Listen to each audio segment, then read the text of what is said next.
A aprovação da reforma tributária na Câmara dos Deputados foi uma das mais difíceis do governo Lula até agora. Foram quase 15 horas de sessão. O resultado do segundo turno veio já na madrugada de hoje, com 375 votos favoráveis e 113 contrários. Em primeiro turno, a proposta já havia sido aprovada com 382 votos. Dentro do PL, 20 deputados votaram a favor no primeiro turno e 18 apoiaram a medida na segunda votação. Posicionamento que contrariou o ex-presidente Jair Bolsonaro, que tentou por diversas vezes convencer os parlamentares a votarem contra a reforma. As opiniões divergentes também geraram atrito entre o ex-presidente e o governador de São Paulo, como a gente trouxe aqui para vocês, Tarcísio de Freitas. Aliado do ex-presidente, Tarcísio foi ministro da Infraestrutura na gestão de Jair Bolsonaro. Já vou passar para você, Janaína, porque eu já estava falando sobre isso. Acha que o Tarcísio, no final das contas, ele acabou convencendo alguns parlamentares ali do PL naquela reunião? Não acredito que tenha sido isso, não. Acho que foram mais as emendas. Desculpa falar desse jeito, mas é o que eu penso.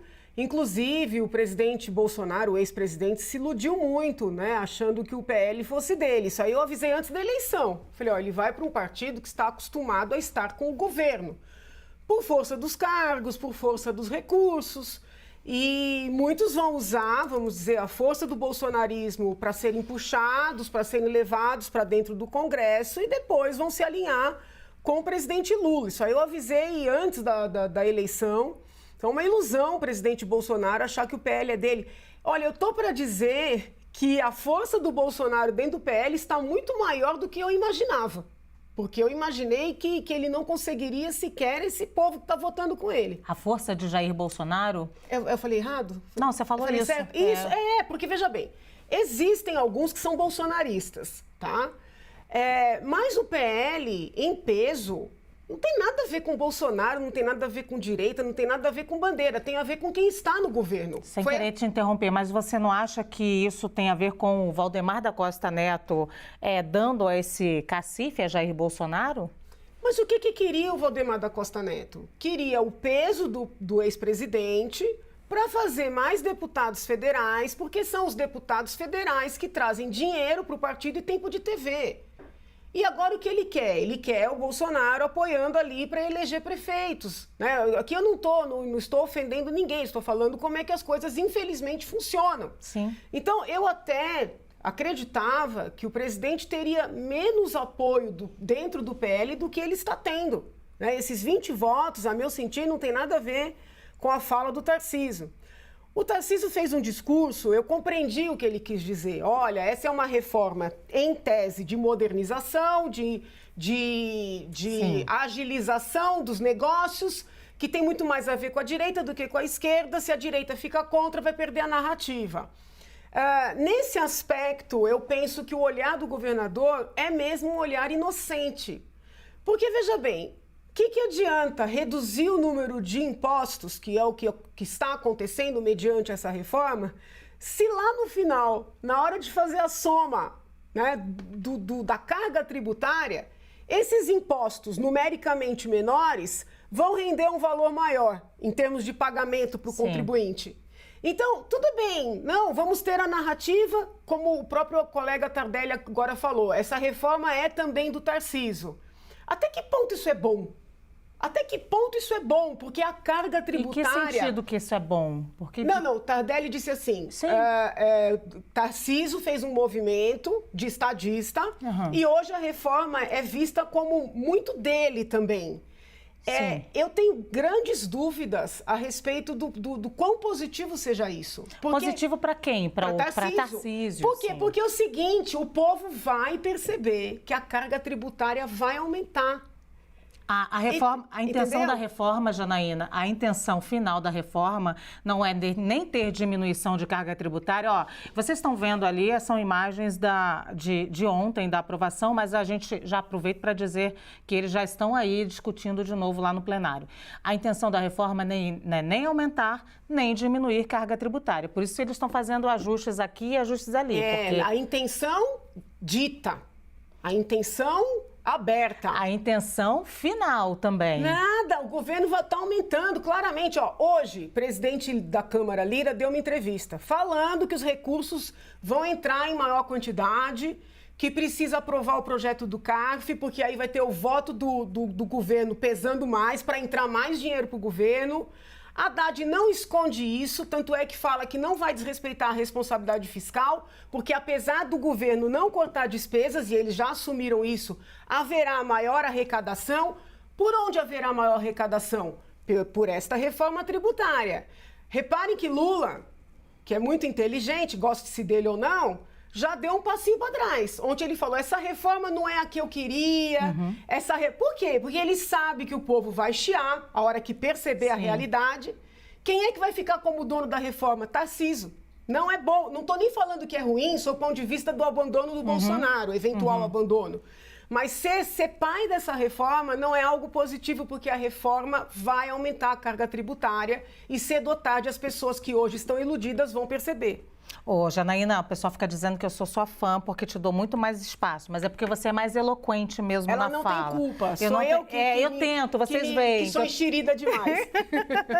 Vou passar aqui para o Tardelli. Tardelli, tem muitas pessoas que estão ali à frente da reforma e são vistas como vencedores. O Arthur Lira, o próprio, aliás, a gente está vendo já imagens ao vivo da Câmara dos Deputados, porque eles estão votando os destaques nesse momento, então a gente fala para o nosso público. O Fernando Haddad, a gente pode dizer, o Baleia Rossi, que fez o primeiro texto também, né? Então, assim, são muitas pessoas que estão ali encampando isso.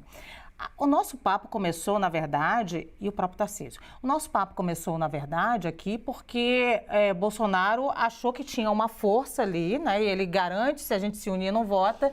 E os próprios parlamentares do partido, muitos deles estiveram ali na reunião, 20 deles seguiram ali Tarcísio e votaram a favor da reforma. A Janaína acha que é por conta de cargo. De cargo ou não, você acha que Bolsonaro superestimou o poder dele e a força dele?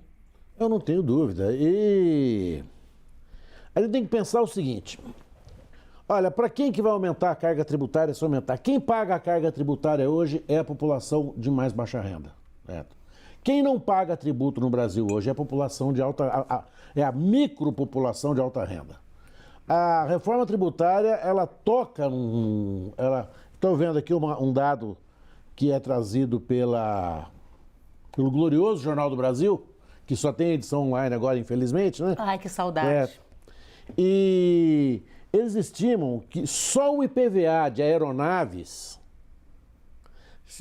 resultará numa arrecadação de 4,6 bilhões de reais, que nunca se pagou.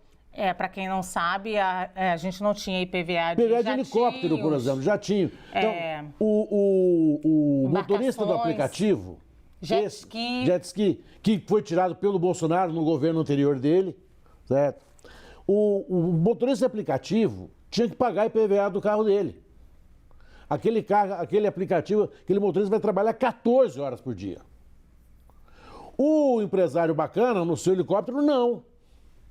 Ele vai de helicóptero sem tributação para sua casa de praia. Na sua casa maravilhosa de praia, ele pega a sua moto náutica, aquática, certo? Que também não tem tributação, certo? Não tinha. Não tinha. E enquanto isso, o caseiro dele vai embora no carrinho velho que tem tributação.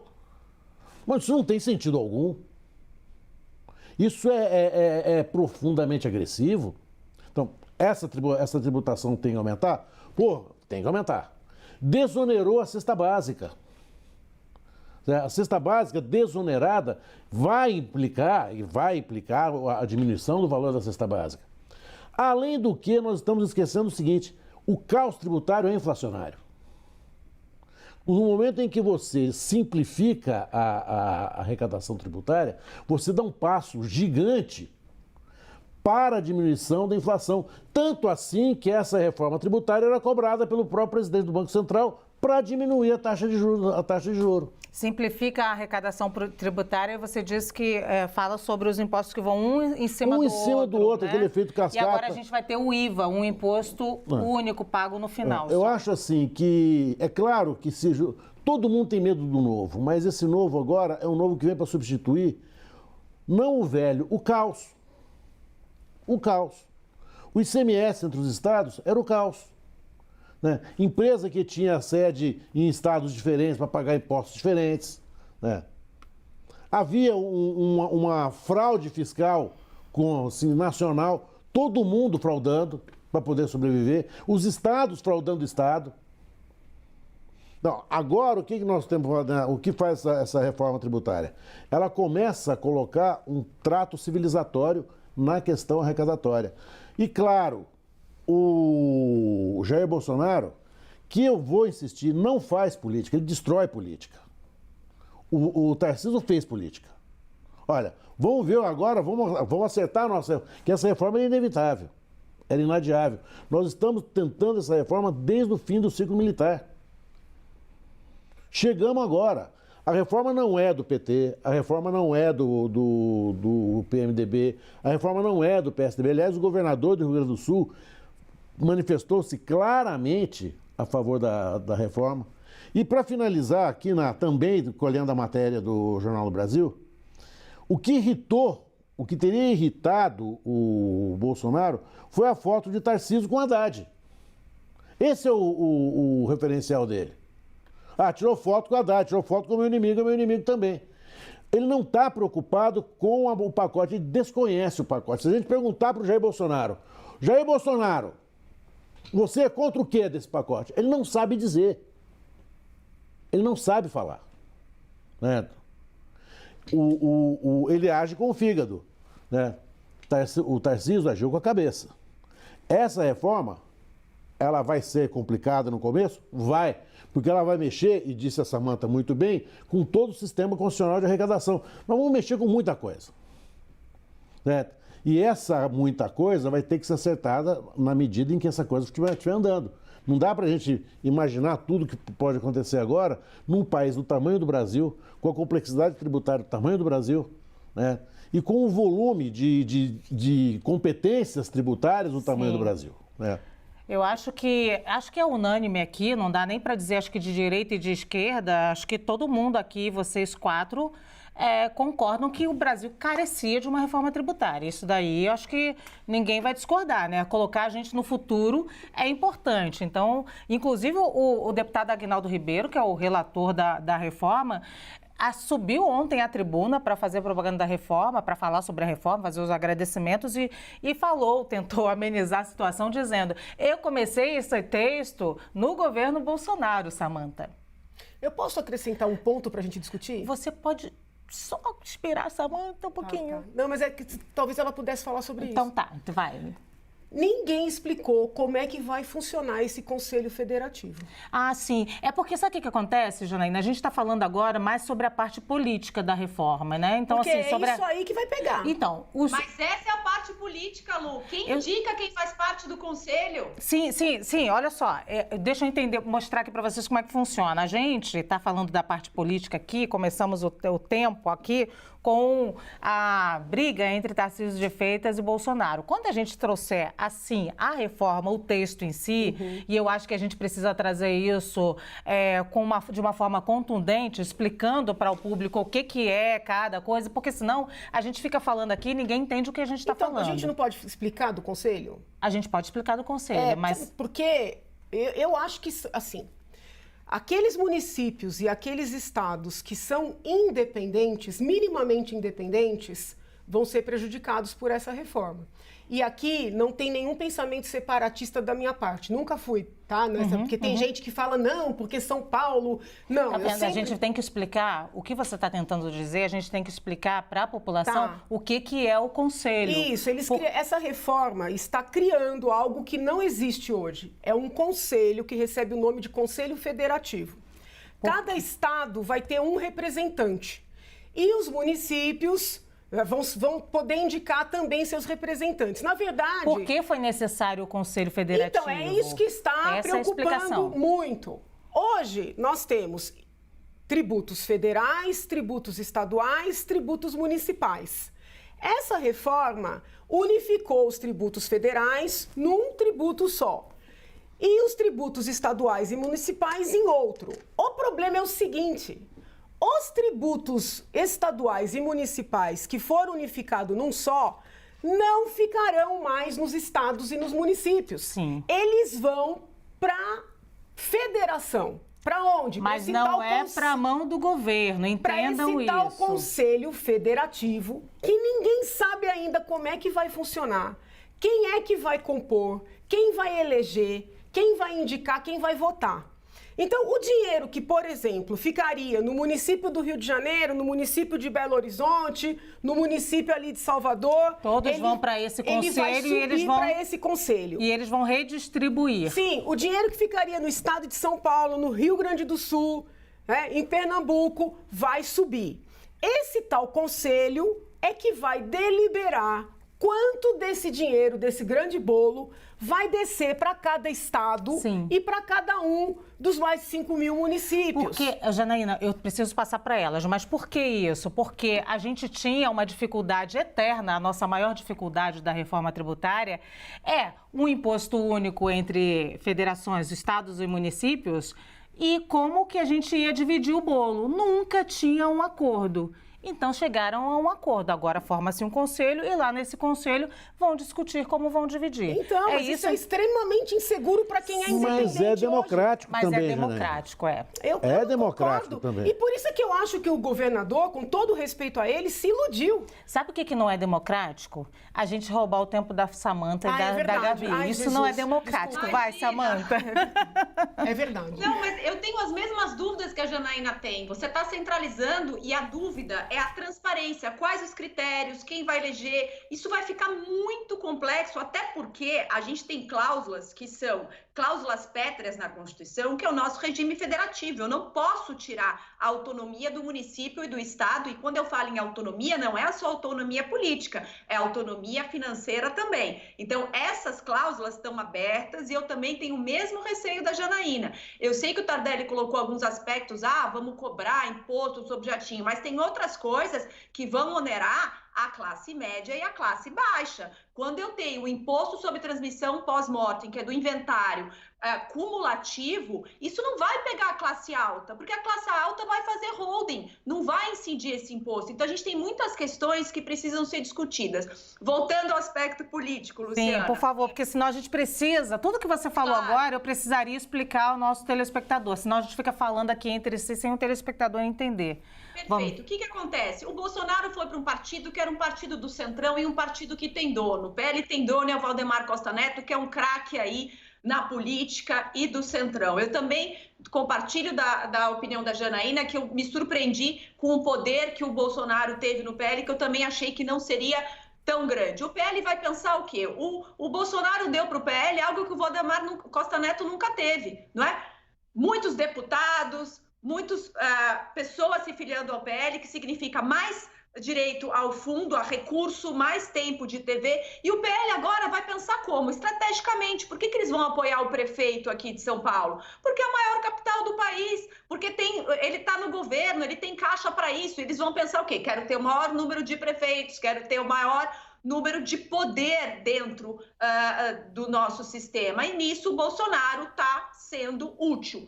Quanto a reforma está atrelada ao Tarcísio, eu também compartilho desse receio. A partir do momento, claro, a gente vai ter uma melhor racionamento do sistema, todo mundo concorda com isso e queria isso sim, mas também a população não aguenta mais pagar imposto. Quando aumentar a carga tributária, quando a pessoa estiver trabalhando e incidindo mais imposto, o povo vai começar a reclamar. E aí a culpa vai ser assim, foi a reforma do Tarcísio, foi a reforma do Lira. Não foi a reforma do governo, porque estrategicamente o Lula deixou bem claro, essa não é a minha reforma, essa é a reforma do Congresso. Ele não fez isso à toa. Se fosse uma reforma que ia diminuir imposto, ele não queria ser o pai dessa reforma. Todo mundo quer ser pai de coisas que beneficiam a população. Então, a gente precisa analisar muito bem politicamente, porque se aumentar imposto, o Bolsonaro vai estar correto e a popularidade dele vai aumentar. Muito bem. Gabi, você, quem ganha e quem perde, Bolsonaro sai enfraquecido dessa queda de braço em que ele fala que se os parlamentares do PL votarem juntos, não passa a reforma. Passou reforma, 20 parlamentares do PL votaram pela reforma, e eu nem vou dizer com o governo, porque tem um conglomerado de partidos ali que votaram pela reforma e nem todos estão com o governo.